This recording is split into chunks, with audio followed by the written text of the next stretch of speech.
에스겔서 9장입니다.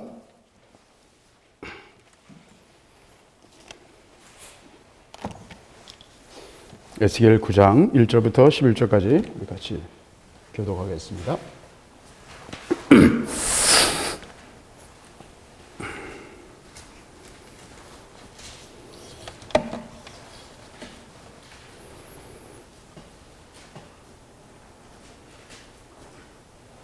제가 먼저 읽고 여러분이 한 절 읽고 하겠습니다. 1160쪽입니다.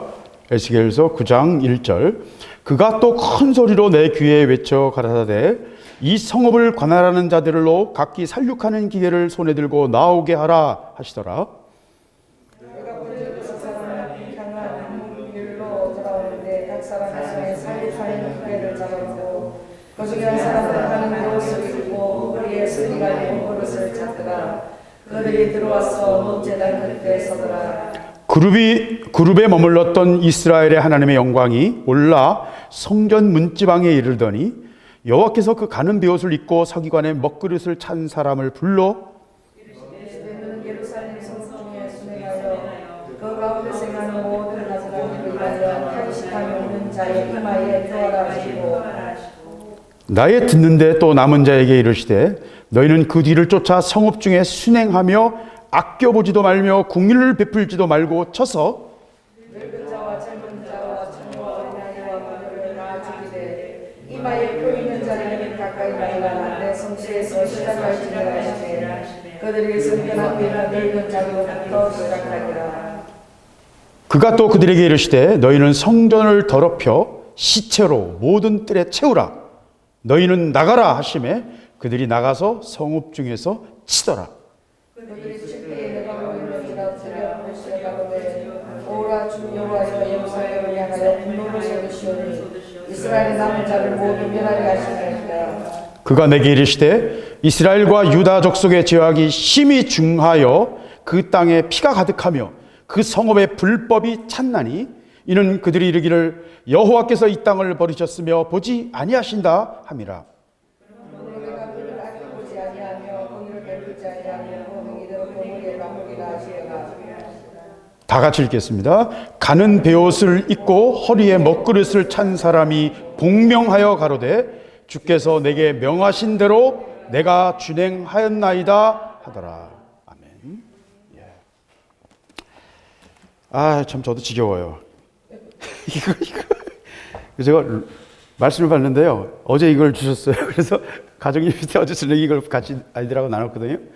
오늘 말씀을 듣는데 이거는 정말 싫은 거예요. 왜 지금 계속해서 뭐 타작이다 하나님이 대적하신다 뭐 하여튼 계속 그 얘기만 하시니까 아버지 이거 맨날 똑같은 사람인데 이 사람들한테 맨날 똑같은 말을 하면 그나마 이 사람을 다 도망갈 것 같은데요.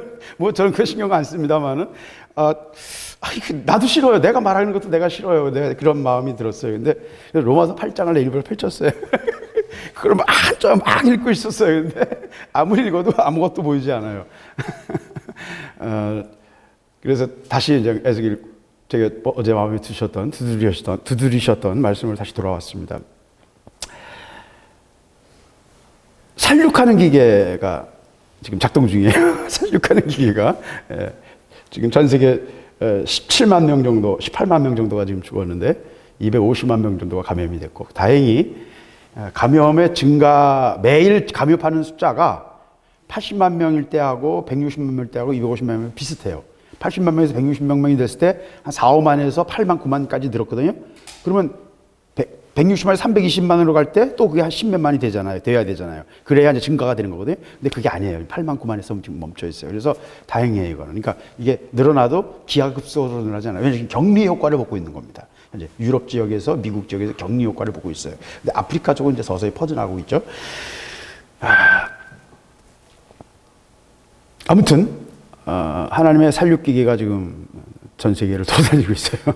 전 세계를 돌고 있는데 대부분 노인들이에요. 70대, 60대, 70대, 90%가 7, 80대고 한 10% 정도가 60대고 또 젊은 사람들 간혹 있고 그런 상황입니다. 그러니까 뭐 이렇게 겁낼 일은 아니에요, 사실은 젊은 사람들은. 근데 이제 겁내야 되는 이유 중에 하나가 감염되면 현재까지 나온 증거를 볼 때는 감염되면 어떤 사람은 얼굴이 흑빛이 되고 중국의 의사가 3,000명 정도가 얼굴이 황달기가 와가지고 간을 쳐가지고 얼굴이 새까맣게 흑인이 돼버린 사람이 있고 또 어떤 사람들은 생식불능이 되는 경우도 있고 재발하는 경우도 있고 또 전체적으로 현재까지 확인된 거는 면역 체계가 약화돼요. 그러니까 평생 병을 달고 사는 거예요. 그 사람 에이즈와 거의 비슷한 느낌의 질병이에요. 그러니까 제가 처음 이 질병을 왔을 때 제 마음에 드시는 게 뭐였냐면 무조건 조심해라는 마음이었어요. 무조건 조심해라. 객기 부리지 마라. 그런 마음이었어요. 믿음이 없다는 얘기가 아니라 객기 부리지 말라는 거였어요. 조심. 제가 저희 집에서는 뭐 별로 잘 안 하는데 여기 오면 교회 오면 무조건 막 모든 손이 닿는 데는 제가 일부러 싹 하거든요. 그게 핵심 포인트예요. 이번 선거는 이번 바이러스는요 접촉이에요. 접촉.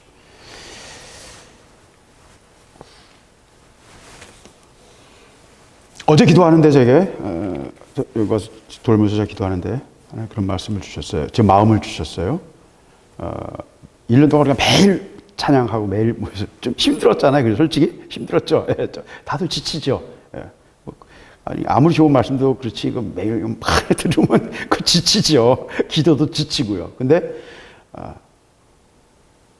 어떤 마음을 제가 주셨냐면 내게 순종한 그들에게 내가 쉴 시간을 주는 거다. 예, 그런 마음이에요. 그러면서 항상 기도하고 항상 뭘 해야 되는 게 아니지 않느냐. 제가 이제 깨닫게 해주시는 거는 모든 건 때가 있거든요. 예. 우주의 순환도 다 때가 있고요. 생명도 다 자랄 때가 있고 공부할 때가 있고 다 때가 있어요. 예. 결혼해야 될 때가 있고요. 때가 있다고요. 모든 게 다 때가 있어요. 때가 있다고요.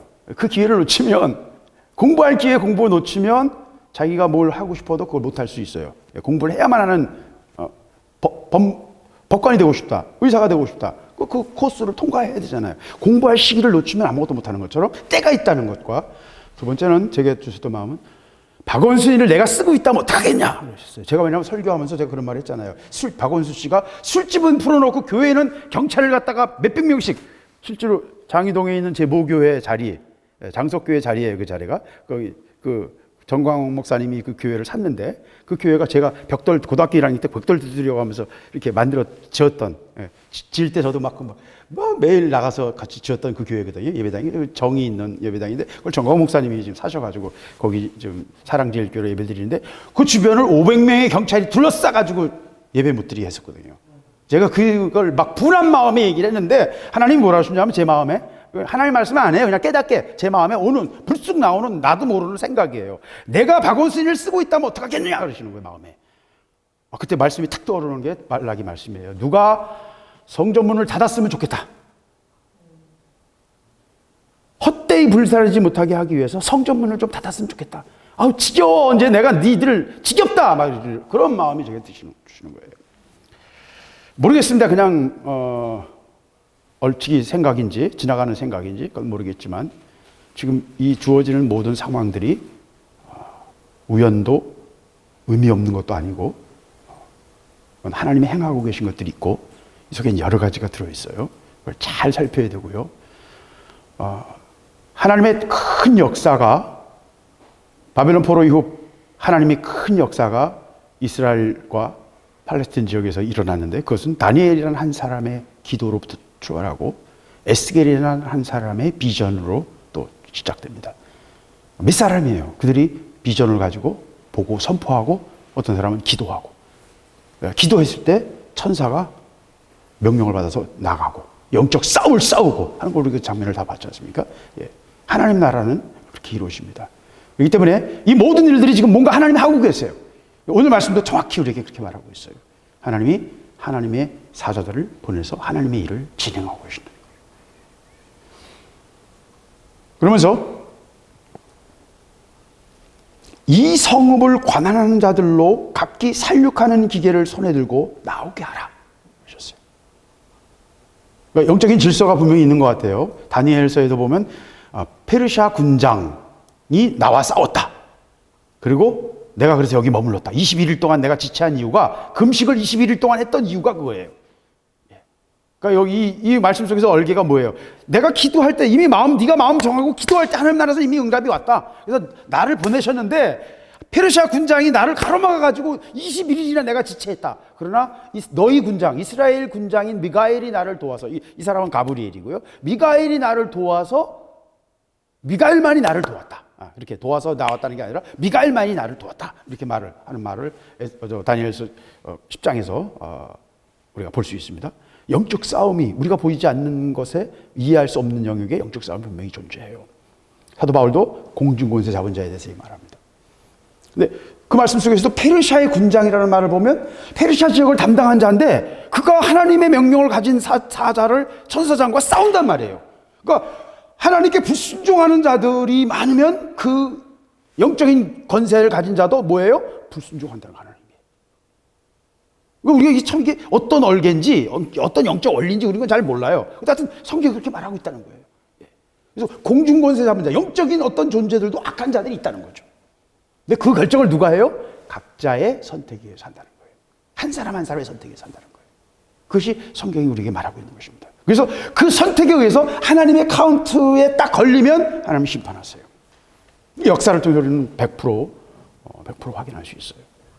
모든 나라와 모든 민족은 멸망합니다. 그 정치 체제가 멸망합니다. 엄청난 재앙을 당하고 패배하고 흩어지고 모든 역사가 다 그걸 경험해요. 영원할 것 같은데 어떤 나라도 영원하지 않습니다. 하나님은 심판하십니다. 그것이 역사를 통해서 우리가 확인할 수 있는 공리예요. 누구나 인정할 수밖에 없는 법칙이에요. 하나님은 악우가 차면 심판하세요. 오늘도 그 말씀을 하십니다만은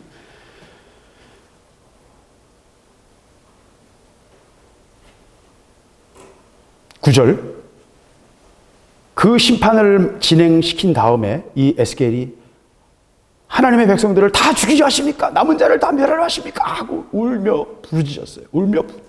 하나님께 탄원했어요. 그때 하나님께서 뭐라고 그러시냐면 이 유다 족속의 죄악이 심히 중하여 그 땅에 피가 가득하며 그 성읍들의 불법이 찼나니 찼다. 아구에 찼다. 물이 이 아구를 넘어서 물이 넘쳐서 꽉 찼다는 거예요. 넘치고 있다는 거예요. 하나님의 기준이 있어요. 카운트하는 기준이 있어요. 그 수준을 넘어가면 하나님 치시는 겁니다. 그래서 이 영적인 원리가 있어요. 저는 이번에 이루어지는 거 제가 여러 번 말씀드렸잖아요. 이번에 보면서 참 놀랍다 하는 걸 생각해요. 제가 제일 놀란 거는요. 프랑스가 사망률이 17%예요. 뭐 여러 가지 이야기를 될 수 있어요. 근데 이거 정말 근데 여러분 더 놀라운 걸 얘기해 드릴까요? 러시아는요. 프랑스는 12만에 2만 몇천 명이 죽었고요. 러시아는 5만 몇천 명인데 러시아의 사망률은 0.9%예요. 여기에는 제가 말씀드렸던 제 얘기가 정확했어요. 트리아자빌이라는 직효약이 러시아만이 갖고 있거든요. 그래서 러시아가 전 세계 평균이 7%인데 치사율이 러시아만이 0.5%예요. 한국도 2.4%, 일본도 2.몇%, 독일도 뭐 2%, 몇 프로, 2점 몇 프로 이렇게 됩니다. 그래서 다 높은데 러시아만 뚝 떨어져 있어요. 그게 이제 트리아자빌이 직효약입니다. 푸틴이 지금 쥐고 안 놓고 있어요. 이 모든 것들을 통해서 하나님은요, 하나님 일을 하고 계십니다. 근데 뭘 하고 계세요? 하나님이 그 영적인 존재들, 천사들을 통해서 살육하는 기계를 지금 돌리고 계십니다. 그리고 그것이 수가 차기까지 하나님은 쉬시지 않을 것이다 하는 것을 오늘 천주가 말하고 있습니다. 하나님이 작정하심까지요.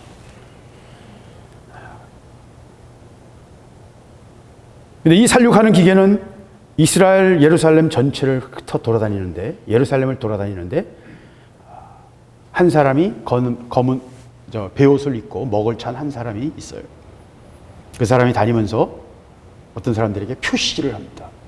이마에 표시를 합니다. 이 말씀이 계시록에 나오는 짐승의 표와 또 연결이 되는 것입니다.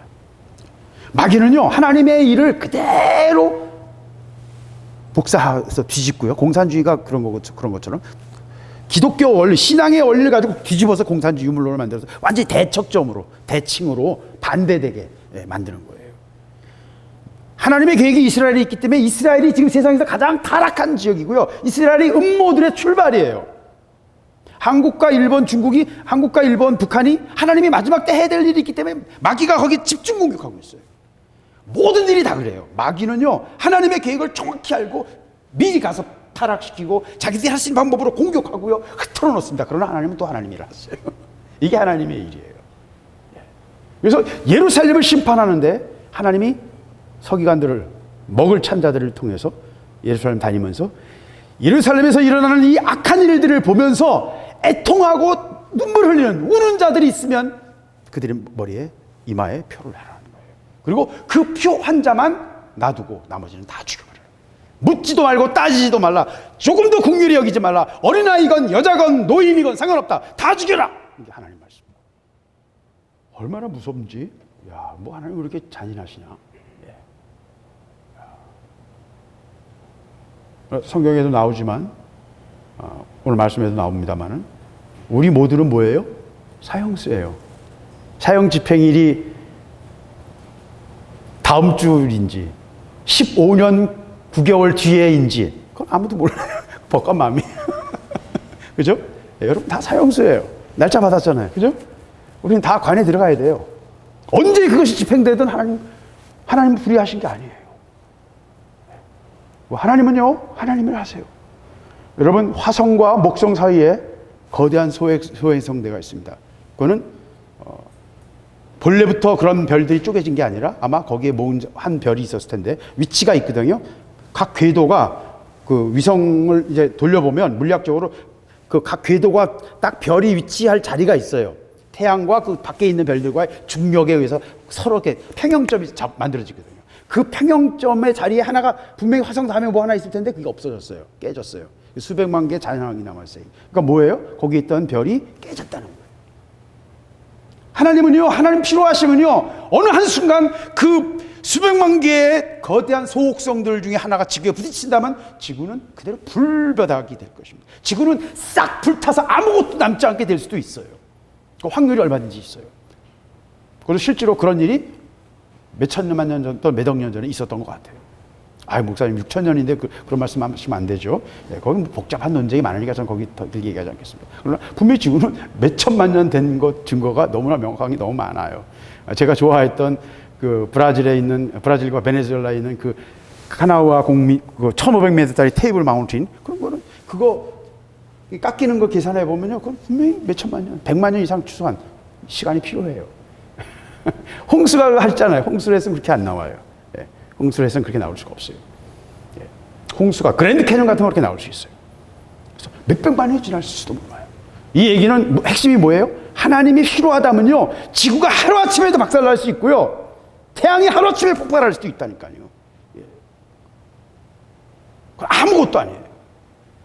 내가 죽는 거 아무 의미 없어요. 하나님 심판하신다면 아무도 앗소리도 할 수 없다니까요. 예. 왜 그걸 객관적으로 실감할 수 없는, 우리가 그 범위를 벗어나는 일이 그냥 우리의 생각을 벗어나는 일이라 우리가 그게 뭘 의미하는지도 모르겠고 그냥 만약 그런 일이 일어난다면 우리는 하다가 펑 하고 다 날아가는 거죠. 개미가 아무 일을 모르고 있다가 우리가 밟으면서 개미집이 부서지는 것처럼. 예. 그럴 수 있다는 것입니다. 예. 그래서 하나님의 심판이 하나님의 방법으로 하나님의 사자들을 통해서 이루어지고 있다는 것이 이 에스겔서의 말씀입니다. 저는 이 모습을 보면서 6사람의 하나님의 사람들이 여기서 나와요. 그들은 영적인 존재예요. 사명을 받아서 보냄을 받았어요. 한 사람은 먹을 가지고 체크를 하고 나머지 5사람들은 칼을 살육하는 기회를 가지고 다니면서 생명을 빼앗습니다. 비슷한 장면이 출애굽기에 애굽에서 일어났죠. 예. 거기도 표가 필요했죠. 예. 집마다 피로, 양의 피로 문설주와 문인방에 발라가지고 양의 피로 표시를 했습니다. 여기서는 개인인데 거기서는 뭐예요? 가정이에요. 예. 거기는 누가 어떻게 다녔는지 자세히 설명하지 않지만 여기는 조금 더 자세히 설명을 하죠. 예. 성경 그렇게 계속 그렇게 합니다. 보면 하나님 나라 영적 질서가 분명히 있다니까요. 예수님께서도 뭐라고 그러셨어요? 내가 12용 되는 천사를 불러낼 나를 지키도록 할 수 없는 줄 아느냐 말씀하셨죠. 예, 거기 뭔가 많이 말씀하셨죠. 거기서 뭔가 많은 말씀을 하셨어요. 하나님 나라도 뭔가가 있다는 거죠, 솔직히. 에스겔서의 말에, 다니엘서 말에 의하면 천사장이 있다, 군장이라는 말, 이런 여러 가지 표현들이 다 뭔가 조직이 있고 질서가 있음을 우리에게 말해주고 있어요. 그게 뭔지는 모르지만, 어떤 방식인지는 모르지만, 그걸 그냥 뭉뚱그려서 천사라는 개념으로 지금 교회는 정리하고 있는 거예요. 그러니까 정확하지도 않아요. 그 보내면 받은 자는 사람일 수도 있고 영적인 존재일 수도 있고 그건 모르는 거예요. 어떤 천사들은 아브라함과 함께 식사를 하고 송아지 고기 배부르게 먹었잖아요. 그럼 영적 존재가 아니네, 그죠? 어떤 천사들은 또 사람의 딸들을 데려다가 하나님의 아들들이 사람의 딸들을 데려다가 결혼했어요. 그런 것도 영적 존재가 아니잖아요. 그러니까 이건 본질적으로 인간이 가진 전제나 어떤 이해와 상관없는 거예요. 벗어나는 일이에요. 그러니까 거기서 뭔가 자꾸 복잡한 걸 뽑아내려고 하지 마세요. 성경이 말하는 바는 성경이 말하는 만큼만 딱 이해하고 내버려 두면 됩니다. 왜? 우리의 이해를 벗어나는 거거든요. 하나님의 심판이 진행 중이다 하는 것을 오늘 에스겔서 10장이 우리에게 말하고 있습니다. 그런데 이 심판은 하나님의 성전으로부터 시작합니다. 무슨 하나님 말씀하시죠? 하나님의 영광이 성전 문지부왕에 이르르니 3절에 하나님의 영광이 공중에 떠있는 그룹 가운데 떠있던 하나님의 영광이 성전 문지방에 내려오니까 하나님께서 그 먹주를 찬 서기관에게 명령을 합니다. 하나님의 영광이 임하면요 동시에 뭐가 와요? 은혜도 오지만 동시에 뭐가 와요? 심판도 같이 와요. 하나님은 공의의 하나님이시거든요. 그분의 거룩함을 훼손하면 안 돼요. 그래서 그룹 천사들이 돌격합니다. 왜? 훼손하려고 하는 어떤 시도에 대해서도 대적합니다. 영적 전쟁이 있어요. 그 속에는 강한 어떤 부딪힘이 있어요. 그것이 번개처럼 나타날 수도 있고요, 어떤 폭발력으로 나타날 수도 있고요, 먼지와 구름일 수도 있고요. 시내산에서 나타났던 그 모든 일이고, 지금도 시내산이라고 생각되는 라하즈산 산꼭대기에는 시커먼 자국이 있어요. 그게 뭔지 지금도 과학자들은 몰라요. 하여튼 뭔가가 있어요. 설명할 수 없는 것이 분명히 존재합니다. 근데 하나님의 영광이 성전에 내려오니까 거기서 거대한 계시가 있는 게 아니라 뭐예요? 심판이 시작됩니다. 무서운 겁니다. 하나님 앞에 서는 것은 두려운 것입니다.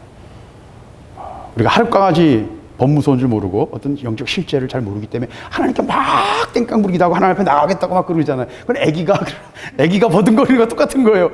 그럼 죽어요 그냥. 천사가 볼 것도 없이 박살을 내버릴 수도 있어요. 여러분 함부로 구하지 마시고 함부로 입에서 나온 대로 말하지 마세요. 뭘 좀 알아야 돼요. 근데 우리가 모르잖아요. 저도 모르고 여러분도 모르고 다 몰라요. 우리가 그 하나님의 세계에 대해서, 하나님의 존재 방식에 대해서 전혀 우리는 개념이 다르고 전혀 이해할 수 없는, 우리 이 세상도 잘 모르는데 내 몸도 내가 잘 모르는데 뭐 어떻게 이해를 하겠어요. 성경이 말하는 대로 그냥 보는 것뿐이에요. 근데 하나님의 영광이 임할 때는요 두려운 거예요. 은혜 많이 받을 때가 제일 두려울 때인 줄 아셔야 돼요. 근신해야 돼요. 하나님의 영광이 임하는 것, 은혜가 임하는 것은요 성령으로 임하는 것도 똑같아요. 그분의 영광이 임하는 것이기 때문에. 그래서 영광이 임하니까 바로 심판이 시작돼요. 그러면서 좀 전에 말씀드린 것처럼 탄식하며 우는 자의 이마에 표하라. 그리고 늙은 자와 젊은 자와 처녀와 어린아이 부녀를 다 죽이되 이마에 표 있는 자에게만 가까이 하지 마라. 그러면서 뭐라고 말씀하세요? 6절에 내 성소에서 시작할지니라. 심판은 성소에서 시작돼요. 심판은 하나님의 종으로부터 시작됩니다. 심판은 하나님의 임재가 있는 곳, 거룩해야만 하는 곳서부터 출발하는 거예요. 청소가 시작돼요. 하나님의 청소가. 더럽히면 하나님은 진멸하십니다. 성전을 더럽히면 하나님 성전을 파쇄하시고 종들을 흩어버리세요. 그 이스라엘 역사이고 유다의 역사입니다. 그것을 지금 에스겔이 우리에게 말하고 있는 것입니다. 그러면서 그들이 성전 앞에 있는 늙은 자들로부터 나이 많은 제사장들과 장로들로부터 시작했어요. 그러면서 7절 말씀이 가장 충격적입니다. 그가 또 그들에게 이르시되 너희는 성전을 더럽혀 시체로 모든 뜰을 채우라.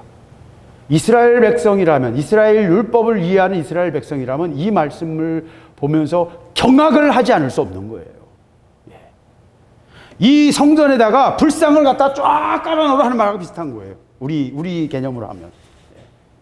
우리 개념으로. 우리는 시체를 들여와서 장례 치를 때가 있잖아요. 그죠? 장례 예배를 예배당에서 할 때가 있어요. 권사님 같은 분, 또 장로님 같은 분 돌아가시면 교회장으로 할 때는 그 시체를 갖고 들어와요. 한국에서는. 또 그건 서양에서도 마찬가지예요.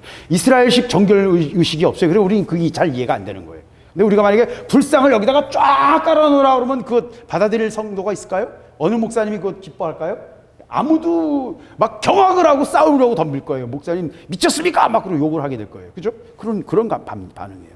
유대인들의 정결례식에서는 시체가 가장 부정한 것이기 때문에, 죽음은 부정이기 때문에, 악의 어떤 악에 의해서 패배한 것이기 때문에 죽은 것은 부정한, 레위기 전체가 말하고 있는 바가 그거예요.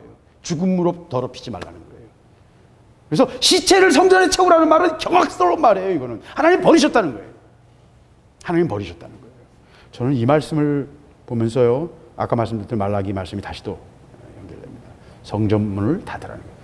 아무도 여기서 예배드릴 엄두를 내지 못하게 해라. 왜? 시체로 더럽혀져서 이거는 부정한 예배당이니까 하나님이 임하실 리가 없으니까 여기서 예배드려봤자 말짱황이다. 저긴 영빨이 없는 영빨이 없는, 여러분 이제 통속적인 표현으로, 하나님과 관계가 깜깜한 곳이다. 저기는 하나님이 더 이상 임재하시지 않는다. 기도도 들으시지 않는다. 왜? 거기는 시체로 더럽히신 곳이니까. 하나님 부정하게 보시는 거니까. 그런 개념이에요. 하나님이 의도적으로 뭐라고 그러는 거예요? 교회를, 또 하나님께 나오는 자들을, 성전을 회파하시겠다는 얘기예요. 더럽히겠다는 것입니다. 왜? 바로 앞에 보시면 에스겔서 8장에 보면 성전에서 일어나는 수많은 우상을 섬기는 일들, 성전 바깥에서부터 시작해서 투기의 우상이 있고요, 여자들은 단무스를 향해 애곡하고요, 장로들은 온갖 더러운 것들을 가지고 섬기고 있고요, 성전 뜰 안에 제사장들이 성전을 등지고 태양을 숭배하고 있었어요. 그것이 이스라엘의 영적 현실이었던 것입니다. 지금 서울의 영적 현실도 별반 다르지 않아요. 하나님이 교회 문을 닫으시는 거예요. 박원순을 내가 쓰겠다는 것이. 그러니까 우리가 앞에 이루어지고 있는 일들의 엄중함을 우리가 느껴야 돼요. 그리고 어떤 사람이 살아남아요? 그 상황을 보면서 탄식하며 눈물을 흘리는 자들, 애통하는 자들, 아버지의 마음을 갖는 사람들, 그 상황을 보면서 하나님의 마음을 갖는 사람들, 하나님과 공감하는 사람들을 찾으신다는 거예요. 하나님의 마음을 아는 자들. 그래서 애통하는 자가 복이 있다 하시면서 마음이 깨어진 자들을 찾겠다. 이 상황 속에서도 네 마음이 깨어져서 내 마음을 가지고 나와 같은 마음. 왜? 아버지가 지 새끼들을 지금 다 죽여야 되는 상황이잖아요. 피눈물 흘리죠. 그러나 하나님의 영광을 위해서 하나님 하셔야 되는 일이에요. 하나님의 공의를 위해서 하나님 하셔야 될 일이에요. 그렇게 말하고 그렇게 시간을 주고 그렇게 타일르고 그렇게 많은 종들을 보냈지만 마지막 순간까지 배짱 부리고 욕하고 정광호 목사님을 감옥에 가둔 것들이 한국교회의 현주소예요. 한국교회 현주소예요. 그분은 마지막 그냥 외침을 외친 거예요. 도둑이야! 하고 외친 거예요. 그 도둑이야의 결과가 지금 부정선거인 것입니다. 목사님 또 정치적인 얘기 하시는, 이건 정치 얘기하고 싶은 얘기가 아니고 하나님이 하시는 일이에요. 3.15 부정선거가 똑같아요. 밝히지 못할 수도 있고 밝히면 나라가 뒤집힐 수도 있고요. 이것은 저는 이렇게 해석합니다. 한국교회를 향한 마지막 경고예요. 이 부정선거는요, 완전히 지금 민주주의 기반을 흔든 거고요. 중국과 복무한 것으로 보여요. 많은 프로그래머들이 그래요. 이렇게 바보같이 프로그램을 짤 리가 없다고, 한국 사람들이. 이거는 중국 애들 해커들 수만 명의 해커들이 영업을 하고 있거든요. 수만 명의 해커들이 몇십 불의 영업을 하거든요. 그런 해커들, 싸구려 해커들을 동원한 것 같다. 그래서 너무 많은 흔적을 남겼다. 깔끔하게 끝내지를 못했다. 그게 프로그래머들의 전문가적인 해석이에요. 이제 그건 전 모르겠어요. 중요한 거는 앞에서 지금 눈앞에 이루어지고 있는 상황이 그리고 그냥 우린 자기 삶에 바빠서 그냥 지나가는데 이게 얼마나 무서운 일이 일어나고 있는가를 알고 하나님의 마음을 가지고 우리가 애통해야 한다는 것을 오늘 성경 본문이 말하고 있는 것입니다. 그거 기도해야 된다는 것입니다. 기도해야 돼요. 두려워해야 돼요. 지금 문재인 씨나 여당은요, 신나야 되는데 180석이나 됐잖아요. 문재인 씨는 일본과 맞짱 떠가지고 완전히 판정승이에요. 그죠? 한국 방식이 옳았잖아요. 일본은 지금 감염자가 막 확산하는데 한국에 지원 요청해야 돼. 왜? 검사 키트 갖고 있는 한국밖에 없어. 확산을 막은 여러 가지 그 노하우가 있어요. 한국에게 지원을 요청하면 바로 코앞인데 얼마든지 지원하겠지. 근데 그 자존심이 상해서 못하는 거예요. 하나님이 참 재밌죠? 코너에 모신 거.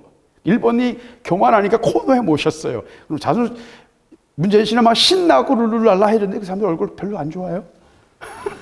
여러분 보셨어요? 여당이요. 이해찬 씨나 이인영 씨나 양정철 씨 세 사람이 핵심 공신인데 양정철 씨는 은퇴했다고 그러고요. 이인영 씨도 얼굴 흑비시고 이해찬 씨도 얼굴 흑비시고요. 유시민 씨도 도망 다니고요.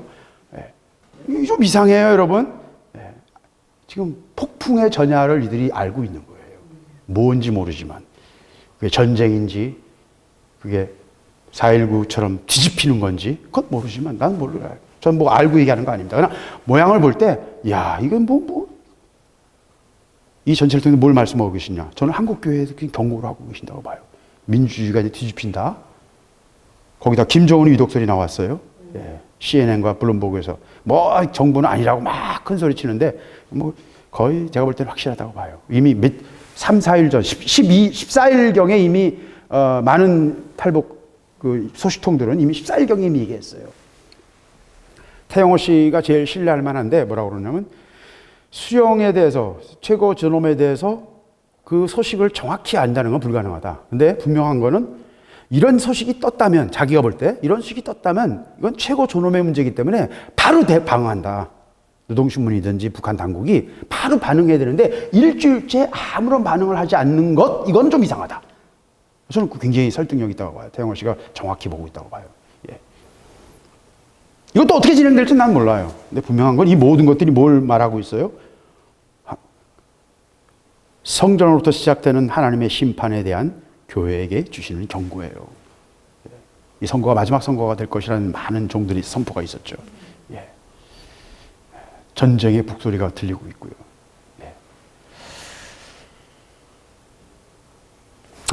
모르겠습니다.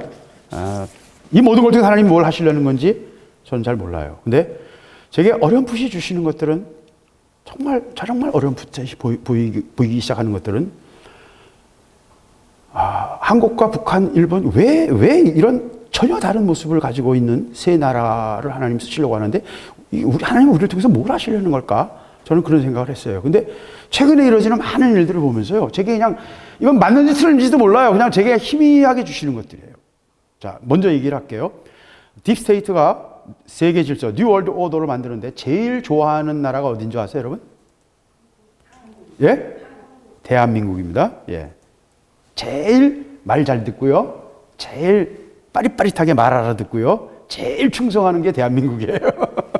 대한민국은 이미 IMF 이후로 한국에 있는 은행들이 다 해외 자본에 들어갔고 대부분 핵심 산업, 삼성의 60%가 해외 주주들이고 대부분의 나라가 다, 우리 이제 가마우지 신세예요. 그러니까 그냥 대한민국이 제일 말 잘 듣는 나라고, 그건 표면적인 얘기고, 뭐 이미 인터넷에서 그런 얘기 다 하고 있죠. 제일 좋아하는 이유 중 하나가 뭐냐면, 박정희 대통령이 시작했던 전국민 의료보험 제도가 한국에서 가장 잘 정착이 됐어요. 그리고 가장 효율적이고 가장 잘 만들어진 의료보험 제도예요. 근데 이게 오래 가진 못할 거예요. 오래 가진 못해. 지금 이미 너무 지금 기행을 잘못해서 3, 40년 이상 오래 가진 못해요. 근데 중요한 것은 이 의료보험 제도를 누가 제일 탐내냐면 딥스테이트가 제일 탐내요. 그리고 그거를 서구 지형에서 제일 처음 시작하려고 그 한국 본뜬 제도를 하려고 한 게 오바마 케어예요. 근데 왜 이걸 탐내냐? 아주 간단해요. 의료보험 하나만 딱 정보를 주면 그 사람의 수입, 재산, 병력, 먹는 약, 인간관계, 주변 관계 다 하나로 그냥 뽁 뽑는 거예요. 쏙. 대게 먹을 때 껍질을 톡톡 까서 쏙 뽑으면 그냥 쏙 빠지잖아요. 껍질을 버리고 쏙 빠지잖아요. 그냥 쏙 자기들이 필요한 거 쏙 뽑아서 탈 수 있는 거예요. 그게 의료보험 체계입니다. 그러면 제일 열받아 하고 싫어하는 나라가 어딜까요, 여러분? 예? 딥스테이트가. 예, 일본이에요, 일본. 왜? 일본 사람들은 변형과 민주주의 갖고 변한 것 같지만 그 사람들은 2000년 전 그냥 도쿠가와 막부 이후로 계속 있는 그 문화에서 연속성상이 있어요. 전체주의 국가입니다, 일본은. 예. 일본이라는 나라 자체가 너무 보수적이에요. 전 세계 기업들이요, 일본 기업 절대로 지배를 못해요. 왜? 일본 기업은 대부분, 대기업들은 다 이미 지배당해 있어요. 미쓰비시가 제일 큰 앞잡이에요. 현재 세계를 지배하는 미쓰비시 모건과 미쓰비시 연합은행, 그리고 모건과 체이스 맨하탄 은행과 모건 연합이 있었고, 그 다음에 미쓰비시가 거기 결합했어요. 이 세 개가 실제로 세계를 지배하는 핵심 본부예요. 근데 그리고 대기업들은 다 이미 먹었는데 일본의 진짜 힘은 뭐예요? 중소기업들. 그리고 평생 같이 가는 기술자들.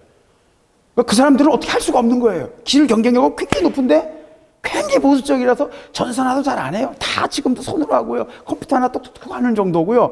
잘 안 해요. 그냥 노인네들이고 다. 그 사람들은 어떻게 감당이 안 돼요. 어떻게 할 수가 없어요. 일본을 어떻게 할 수 없는 거예요.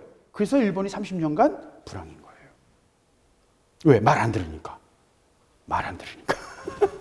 그러니까 여러분, 이게 또 거꾸로 보이시죠? 좀 이상하시죠? 예. 일본이 제일 싫어요, 여러분, 걔네들은. 보수적인 성향이. 우리가 볼 때는 일본이, 영적으로 볼 때는 일본의 그 귀신 덩어리가 복음을 전하지 못하게 하는 것도 있지만 또 반대로요, 그런 어떤 악한 세력이 그것을 이용하려고 조직적으로 이용을 할 때, 영적인 면에서 이미 넘어가 있지만 어떤 딥스테이트라는 조직이 그걸 이용하려고 할 때는 일본이라는 나라의 보수성이 제일 어려운 장애물이라는 거예요. 물론 제일 어려운 건 아니에요. 제일 어려운 거는 기독교예요. 예. 미국에 지금 남아있는 트럼프를 통해서 반격하고 있는 것도 미국의 복음지 기독교 8천만 명이고요. 한국도 지금 제일 어려워하는 것이 한국에 있는 25% 기독교인들이에요. 이 기독교인들을 디바이드 앤 각 지역, 자기 관심에, 자기 교파, 교리에 분산돼 가지고 아무런 힘을 발휘하지 못하게 하고 있는 게 이제 작전이죠.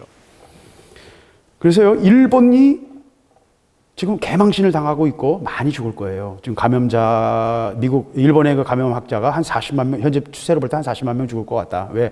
70%가 확진자의, 검사자의 60, 70%가 바로 확진이고, 그러니까 중환자만 갖고 하니까. 그 다음에 확진자의 70%를 경로를 할 수 없어요. 70%가 깜깜이 밖에서 지금 계속 번지고 있는 거예요. 한국은 95%를 경로를 찾았거든요. 한 5%가 경로를 모르는데, 그러니까 일본은 심각한 상황인데도 포기하지 못하는 거예요. 그래서 지금 현재 일본 자민당에서는 내부에서 아베를 6월 달쯤에 퇴진시키고 아베 후임으로 친한파 수상을 세워서 한국과 화해를 하자라는 게 현재 중론이에요. 근데 그건 너무 늦었어요. 그 사이에 10만 명, 20만 명 죽게 될 가능성이 높아요. 한국은 이렇게 말 잘 듣고 딥스테이트 앞잡이 노릇을 할 수 있는 나라인데, 한국은 이제 잘 나가겠네요? 아니요. 하나님은 또 하나님을 하시거든요. 하나님 손해 보시나요? 아니요. 그들의 모든 작전 계획을 가지고 하나님은 또 하나님의 일을 하세요. 진짜 고수장기예요. 그러니까 우리는 근처도 갈 수가 없어요. 이게 왜 이렇게 하는지도 우리는 모르는 거예요. 마귀는 하나님의 계획을 가지고 또 마귀가 공격하고요. 핵심 포인트를 정확히 때려요. 마귀도. 정확하게 예수 그리스도를 십자가에 갖다 못 박았어요. 근데 그 마귀의 계획이 하나님 앞에서 회심에 뒤집게 한 판인 거예요. 똑같아요. 이스라엘에 관해서도 똑같고요. 그래서 여러분, 이스라엘 향해서 우리가 마지막에 이스라엘을 바라봐야 되고 이스라엘을 축복해야 된다 그런 얘기하면 일반 교계에서 미친놈이 돼버립니다, 여러분. 왜? 이스라엘 저놈들 하는 꼬라지 봐, 저거. 저건 공산주의자, 전체주의 국가고 주변 나라에 하는 거 봐라. 그리고 그 나라 영적 상황을 봐라. 동성애자들이고 다 마약 중독자들인데 저런 이스라엘을 축복하라고? 객관적으로 보면 당연히 그렇죠. 예. 하나님의 일을 보는 거예요, 우리는. 이스라엘 민족을 보는 게 아니라니까요. 하나님이 이루실 하나님의 말씀이 이루어져야 되는 걸 보는 거예요. 네 후손에게 내가 복을 줄 텐데 네 후손을 축복하는 자를 내가 축복하겠고 저주하는 자를 내가 저주하겠다. 하나님 말씀은 4,000년 전의 말씀이 지금도 살아있어요. 그 말씀대로 축복해야 돼요. 그럼 복 받습니다, 여러분들. 하나님 말씀이 이루어지라는 것입니다. 하나님 말씀이 성취되는 것입니다. 마귀는 집중 공격을 해요. 한국도 마찬가지입니다. 지금 개판이죠. 한국교회 상황은 개판이에요. 하다못해 나이지리아, 아프리카 사람들이 모여서 한국교회 회개하게 해주세요. 전 세계 교회가 다 알아요. 개판인 걸. 하나님 또 그걸 통해서 일하실 거예요. 그래서 저는 딥스테이트에 굉장히 진척해서 어떻게 감당할 수 없는 일본, 아날로그적 일본과 제일 앞서가는 띵까띵까하는 한류 가지고 춤추기 좋아하고 얼굴을 막 뜯어고쳐서라도 그게 굉장히 천박한 거거든요. 사실은 한국 지금 한류 여러분 좋습니까? 그거 굉장히 천박한 거예요. 표피적인 거고요. 굉장히 피상적인 거고요. 굉장히 유치한 거예요. 근데 그거 막 열광하잖아요. 그게 한국의 정확한 모습이에요. 그러나 굉장히 강력한 힘이 있어요. 그 속에 또. 그러니까 북한의 그리스도인들은 앞으로 오는 세상을 이미 70년 전부터 경험하고 있었어요. 70년 동안의 노하우가 그 속에 있어요. 지하교회의 노하우를 그들은 70년간 가지고 있었다. 그들의 인내와 그들의 영적인 그 뚝심과 그들의 그 깊은 탄식은 우리는 근처도 갈 수 없어요. 그죠? 객관적인 얘기예요.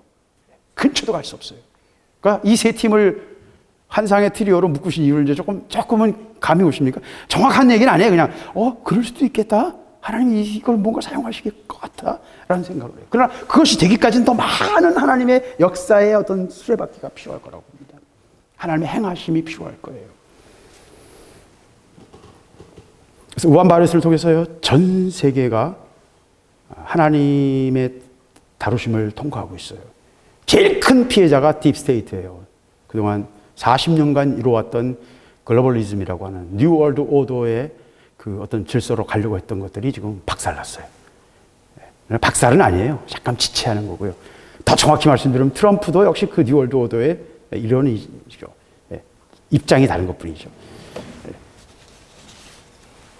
하여튼 중요한 거는 눈앞에서 거의 다 될 것 같아 보였던 그 어떤 신기루가 바이러스 한 방에 전 세계가 다 문빗장을 걸어 잠그는 시대가 됐고요. 이제는 생필품은 가장 필요한 국가의 존립에 필요한 기본적인 물품들을 다 자기들이 생산하자. 그런 분위기로 갈 거예요. 이제. 그리고 무역 지체가 다를 거예요. 싼 값에 무조건 수입하던 그런 시대는 이제 지나갈 겁니다. 그렇게 하지 않도록 자국에서 기본적인 생존에 필요한 물건들은 다 자국에 생산하는 법을 가지고 가격을 관세를 올려서라도 그런 게 못 들어갈 거예요. 제일 큰 피해자가 중국이 될 거예요. 중국은 자기들의 놀라운 큰 꿈을 갖고 있고 1대1로를 가지고 전 세계를 미국을 대신해서 우리가 이제 유라시아 대륙 전체를 미국 너 바다에서 놀아 바다에서 우리는 유라시아 대륙 전체와 아프리카를 우리가 육지로 다 연결해가지고 내가 다 쌈 싸먹을 거야. 그게 중국의 꿈이었어요. 근데 이번 바이러스 한 방에 전 세계가 이거 중국 놈들 안 되겠구나 하는 걸 모든 나라가 다 느꼈어요. 유럽과 미국은 이제 전쟁까지 하려고 그래요. 유럽은 지금 진짜 전쟁하려고 그래요. 미국도 전쟁하려고 그래요. 돈 내놓으라고 몇십조 달러를 내놓으래요. 그럼 어떻게 그게 가능해요? 전쟁밖에 없어요. 이거는 해결할 방법이. 중국의 계획도 박살났어요. 미국도 마찬가지고 유럽도 마찬가지고 하나님 다루세요. 그들의 죄와 그들의 쌓인 그 속에 있는 수많은 것들을 다루고 계세요. 그 얘기는 이미 많이 했으니까 제가 좀 넘어가겠습니다. 하나님도요, 하나님이 이 한국에서도요, 많은 걸 좀 뒤집고 계세요. 뒤집고 계세요.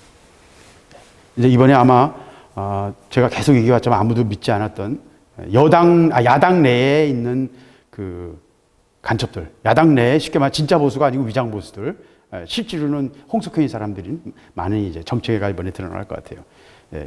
이준석이 같은 젊은 친구도 막 부정선거 아니라고 하면서 막 열을 내고 있어요. 홍준표도 그렇고요. 여러 사람, 김무성이나 유승민 같은 사람들 입 다물고 있고요. 아무도 말 안 해요. 이 정도 나왔으면 부정선거라고 하는 얘기를, 그래도 이거 의혹 있는 거 아니냐? 해결해야 되지 않아? 이런 말이라도 할 텐데 아무도 말 안 해. 오히려 그게 더 이상한 거예요. 저는 어떻게 이럴 수가 있나? 나는 너무 웃겨요. 너무 코미디를 지금 느끼고 있어요. 어떻게 이렇게 될 수가 있어? 코미디가 자기 정체를 다 지금 드러내고 있는 게 지금 보여요. 하나님 뭔가를 하고 계세요. 이거 전체가 다. 하나님의 손길을 보게 됩니다.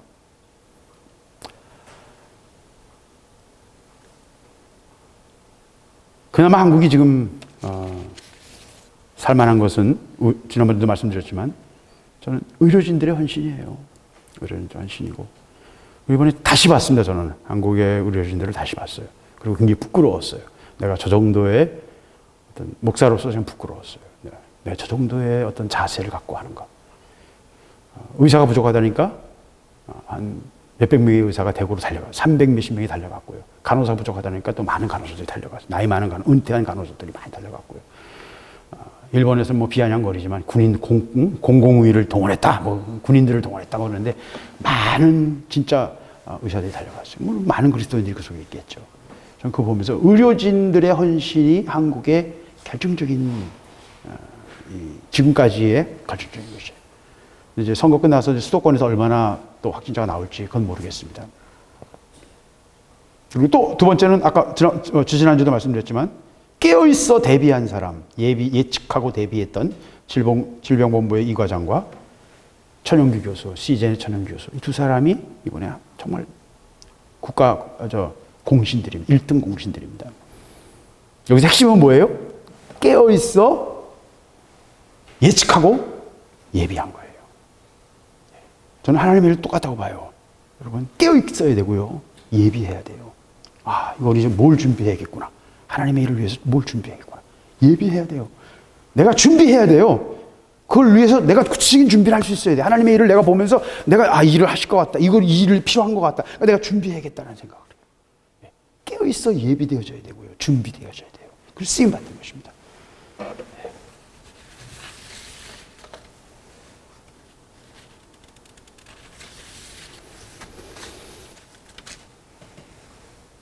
북한이요, 만약에 붕괴되면요, 심각합니다. 제가 제일 걱정하는 것은 전쟁이 아니고요. 전쟁이 벌어지더라도 금방 끝나요. 물론 제가 제일 죽을 확률이 높아요. 부대 옆에 붙어 있어서. 근데 전쟁이 나면 금방 끝나요. 근데 이제 북한이 핵이나 화학물을 쓸 때는 많이 죽을 거고요. 그렇지 않을 수도 있어요. 근데 지금 현재에서 진짜 군의 진짜 심각한 고민은 뭐냐면, 북한이 분열 상태가 되면, 한마디로 말하면 북한이 이라크나 시리아처럼 될 수가 있어요. 이라크를 미군이 불과 3개 사단으로 2주 만에 점령했어요. 근데 그 점령이 완벽하지 못했기 때문에 이라크군이 갖고 있던 600만 톤 정도의 모든 무기가 있었는데 그 중에 약 200만 톤이 사라졌어요. 왜? 3개 사단 갖고 온 거 다 통제할 수 없거든요. 집집마다 뒤질 수가 없거든요. 그래서 미국이 한국에게 권면하는 건 뭐냐면, 한국군에게 병력 줄이지 말고 보병사단을 그대로 유지해야 된다. 그래야 북한 평정작전을 할 수 있고 북한이 반란이 일어나죠. 이라크화가 되지 않을 수 있다. 2003년 전쟁이었는데 2020년인 27년 동안 거기는 계속 테러 폭탄. 그게 북한이 될 수도 있어요. 그럼 한국은 이라크 비슷하게 되는 거예요. 베네수엘라 되는 거예요. 한국군의 제일 큰 고민은 그것입니다. 그거 준비하려고 여러 가지 무기를 준비하는데, 내전이, 군인들 사이에서 내전이 벌어지거나 그러면 지역 간의 싸움이 벌어지거나 화학무기를 서로 쓸 수도 있고, 그 화학무기가 우리 남쪽에게 엄청난 피해를 줄 수도 있어요. 핵을 또 유출하거나 팔아먹거나 공격하는 데 쓸 수도 있어요. 그럼 미군이 또 개입하게 되고 전쟁이 벌어질 수도 있어요. 여러 가지 수천 가지 시나리오가 있고, 수십 가지 시나리오가 있고, 가능성은 수천 가지의 갈래로 벌어져요. 그러니까 너무 복잡한 거예요. 이걸 하나님이 핸들링 하시고 잘 관리해 주셔야 돼요. 사람의 힘으로 되는 게 아니에요. 그러나 북한을 통해서 하나님 분명히 일하실 걸 저는 믿어요. 그리고 저는 얼마 안 남았어요. 분명히 나중에 제가 가고요. 복음 전하러 가게 될 거예요. 여러분이 그걸 위해서 기도하시고 준비하실, 같이 지원하는, 우리가 그거 기도 제목 나누는 게 얼마 안 남을 거라고 봐요. 하나님 분명히 하실 거예요. 이 모든 걸 통해서 하나님이 하실 일들을 우리는 봐야 됩니다. 준비해야 돼요. 그리고 기도해야 돼요. 오늘 말씀에 저는 11절 말씀이 제일 마음에 와닿아요. 아까 제가 다 같이 읽자고 했던 이유가 그래서 그러는 건데, 가는 베옷을 입고 허리에 먹그릇을 찬 사람이 복명하여 가로되, 주께서 내게 명하신 대로 내가 준행하였나이다. 이 말이 얼마나, 저는 여기서 하나님 나라 군대를 봐요. 하나님 나라 군대의 어떤 행진과 하나님 나라 군대. 저는 밀리 매니아네요, 원래. 제가 밀리 매니아, 어렸을 때부터 밀리 매니아거든요. 밀리 매니아였었기 때문에 지금 뭐 기자도 하고 했던 게 밀리 매니아로서의 그런 관심 때문에. 내가 왜 그런지 나도 모른다니까요. 내가 뭐 꽂히면 거기 확 들어가거든요. 그러니까 여러분 잘 이해 못 하실 거예요. 저는 막 미군 자료실 같은 데 들어가면 우리 딸내미가 앞에서 아빠 뭐 해? 그러면 내가 지금 미군 무슨 자료실에 들어가서 뭘 보고 있어라는 말을 설명하려면 또 한 시간이 걸려요. 근데 그거 들어가서 보면요, 막 몇 시간을 봐도 저는 하나도 지루하거나 뭐 이상하지 않아요. 그냥 그걸 다 보고 있는 거예요.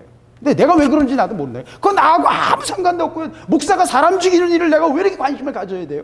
이거 이상한 거 아닙니까? 정신병에 가까운 것 같아요. 내가 볼 때는. 아니, 왜 목사가 사람 살릴 생각을 해야지 죽일 생각을 하냐고. 무기를 관심 갖냐고. 그렇잖아요. 제가 계속 가졌던 제 속에 자격지심과 아픔이 그런 것이었어요. 나는 왜 이런 거에 이렇게 관심이 많을까? 그래서 다 버렸는데 또 들어보거든요. 다 버렸어요. 저는 한 10번을 버렸을 거예요, 제가. 뭐 준비했던 거 하드 뭐 몇백 기가 있던 거 다 버리고, 그게 몇 번이에요 지금 벌써. 근데도 또 하나님 또 그냥 또 보게 하세요. 이것이 가지는 거는 저에게는 하나예요. 하나님 나라 군대입니다. 저는 아무래도 하나님 나라 현역병인 것 같아요. 예. 복명하여 가라되. 복명이라는 말은요, 예! 상병 누구? 그게 복명이에요. 명령을 하면 그 명령에 알겠습니다 하고 그 반응하는 것이 복명이에요. 여러분, 왕들이 옆에 있는 시위들에게 명령을 합니다. 야, 어디 가서 무슨 대감 데려와! 그러면 그 말을 들었을 때 맨 처음에 그 옆에 있는 시위무관이 뭐라고 하냐면 청명합니다. 청명. 예, 내가 그 말씀을 들었습니다 하는 거예요. 그 다음에 존명해요. 존명이라는 말, 말씀대로 행하겠습니다. 예, 그 말씀을 수행하겠습니다 하는 게 존명이에요. 예, 이게 좀 익숙진 않죠? 저기는 굉장히 마음이 와닿아요. 예, 굉장히 마음이 와닿아요. 하나님의 말씀을 들어야 되고요. 그 명령을 들어야 되고요. 그리고 그 명령을 행해야 돼요. 듣는 자, 보는 자가 행할 수 있는 것입니다. 보이시는 것은, 보여주시는 것은 행하라고 하는 것입니다. 보기만 하라고 하는 건 아니죠. 그죠? 보고 행하라는 거죠. 그래서 주께서 내게 명하신 대로 내가 다 준행하였나이다. 이게 이제 우리가 해야 될 고백입니다. 우리가 해야 될 고백이에요. 우리의 사명이 뭡니까? 주께서 우리에게 보여주신 것, 우리에게 명하신 것들을 다 준행하는 자가 되어야 됩니다. 말씀대로 행했습니다 라고 할 수 있어야 돼요. 말씀은 들었는데요. 아버지도 아시잖아요. 내가 지금 사업하고 있는 거, 내가 내 새끼가 그 다음에 이제 여러 가지 얘기가 이제 붙기 시작하는 거예요. 그러면 말씀이 진행될 수 없는 거죠. 군인은 자기 가족이나 자기 생업이나 자기 부모라도 어떻게 해요? 버려두고 내팽개쳐 치고 무엇이 우선이에요? 임무가 우선이에요. 명령이 우선이에요. 그래야 그 명령을 진행해야 내 사랑하는 가족들과 내 모든 지켜야 될 사람들을 지킬 수 있는 거예요. 그런 버리고 순종한 것의 결과가 승리인 거예요. 전쟁의 승리인 거예요. 2차 세계전을 이기기 위해서 미군 1,000만 명이 동원됐어요. 러시아군은 2천만 이상이 동원됐어요. 3천만인지 모르겠어요. 다 자기 가족 버리고요. 생업도 버리고요. 자기 늙어서 걸걸거리는 자기 부모도 버리고요. 다 자기 나와서 그 영하 30도 40도의 한파의 전쟁을 하고 끝까지 포기하지 않았기 때문에 구소련이 히틀러를 막을 수 있었어요. 만약에 히틀러가 모스크바를 점령하고 넘어갔으면 지금도 히틀러의 세상일지도 몰라요. 여러분. 러시아가 막은 겁니다. 미국이 막은 게 아니에요, 여러분. 미국은 많이 지원은 했지만 미국은 그럴 감이 되질 않아요. 러시아가 막은 거예요. 피로 막은 거예요. 그것 때문에 수만이 죽었어요. 전차만 수만 대가 박살났어요. 왜? 전쟁이 붙었다면 독일 무기하고 상대가 안 되거든요. 독일 무기가 훨씬 우세하거든요. 그러니까 수만 대의 전차가 깨졌어요. 그래도 또 계속 생산했어요. 우랄 산맥 그 옆에서 그 대형 콤비나트에서 계속 찍어내가지고 히틀러를 막은 거예요. 그 소련이 인류에게 한 굉장히 중요한 공헌이에요. 전쟁에서 승리한 것입니다. 승리해야 막을 수 있어요. 내 가정은 내게 중요한 사람들을 지킬 수 있는 거예요. 지면 그들에게 엄청난 내가 돌보는 거 문제가 아니고 내가 잠깐 몇 개 헤매기는 게 문제가 아니고 그들에게 엄청난 피해가 간다니까요. 엄청난 영적 공격이 있고요. 엄청난 삶에서의 문제가 생깁니다. 공산주의 밑에 살아야 될 수도 있어요. 감옥에 들어가서 예배드려야 될 수도 있어요. 보트 피플이 될 수도 있어요. 어제 우리 가정 예배 드리면서도 그런 얘기해서 애들이 막 질색을 했습니다만은 에스겔 4장에 보면 수염을 꺾으면서 3분의 1을 남기고 그런 얘기가 나와요. 그러면서 제가 작년 초에 1월인가 2월인가 이제 그 말씀 같이 우리 나눴는데 3분의 1은 온욕해 죽고 3분의 1은 칼에 죽고 3분의 1은 도망가는데 내가 칼을 주고 쫓아갈 거다. 그런 말씀이 굉장히 무서운 말씀이죠. 그게 우리 모습이 될 수도 있다. 제 아이들에게 얘기했거든요. 3분의 1은 온욕으로 죽고 3분의 1은 전쟁으로 죽고 3분의 1은 보트 피플이 돼서 우리가 베트남의 난민 캠프, 일본의 난민 캠프, 중국의 난민 캠프에서 우리가 예배 드릴 수도 있다. 그게 하나님의 뜻일 수도 있다. 한국교회가 정신 차리지 못한다면. 그 마지막 경고가 이번 부전선거와 김정은의 얘기예요. 저도 이제 지겨워요, 이런 얘기 하는 거. 정말 지겨워요. 근데 해야 돼요. 그리고 하나님이 찾으시는 것은 오늘 말씀에서 제 결론은 두 가지입니다. 하나님 찾으시는 것은 아버지의 마음을 가지고 애통하는 자를 찾으신다. 그리고 기도하는 자를 찾으신다. 두 번째는 우리는 뭘 해야 됩니까? 아버지의 명령을, 아버지의 음성을, 아버지의 뜻을 알고 듣고, 그리고 그 말씀에 하나님의 뜻을 성취하는 자, 명령하신 대로 온전하게 순행하는, 실행하는 자, 아버지의 뜻을, 아버지의 모략을 성취하는 자가 되야 된다. 네, 그것이 우리의 주신 목표이고 우리가 해야 될 일이라는 것을 오늘 에스겔에서 말씀하고 있습니다. 그래서 저는 뭘 해야 될지 잘 모르겠어요. 잘 모르겠고요.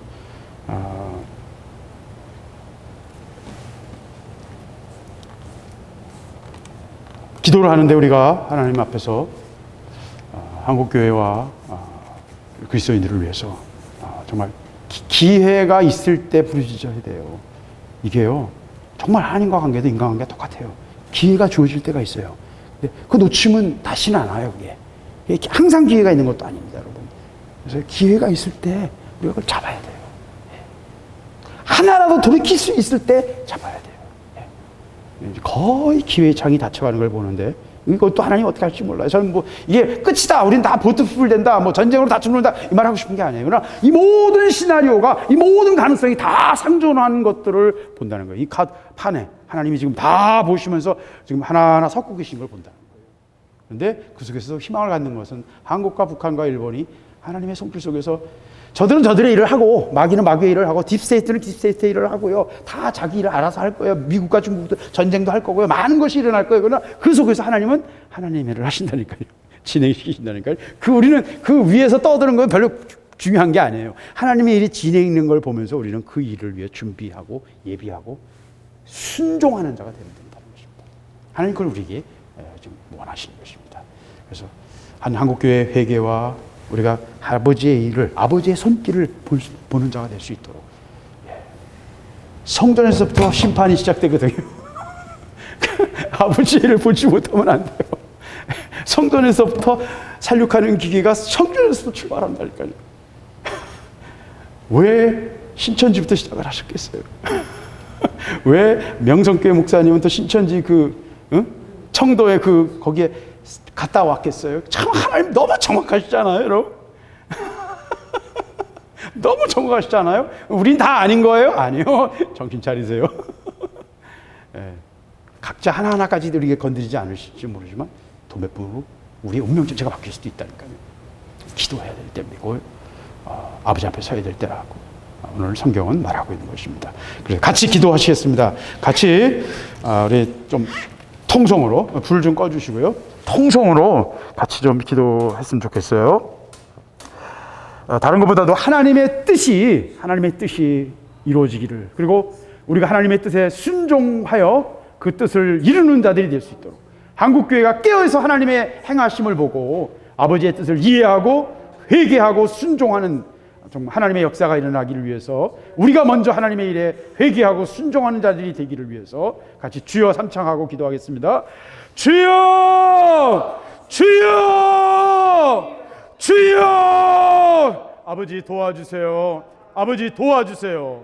우리가 연약하며 우리가 잠들었고 우리의 영혼이 시들합니다. 아버지 우리에게 새로운 빛을 비추어 주세요. 아버지 우리에게 새로운 빛을 비추어 주세요. 아버지 기도의 영을 허락하여 주세요. 아버지 부르짖게 하여 주세요. 아버지 우리에게 애통하는 마음을 허락하여 주세요. 아버지 한국교회가 깨어나기를 원합니다. 우리가 깨어나기를 원합니다. 자다가 깨어나기를 원합니다. 아버지 더 이상 집을 태우지 않게 하시고 아버지의 심판과 아버지의 행하심 앞에서 우리가 두려워하며 근신하는 역사가 있게 하여 주시옵소서. 아버지께서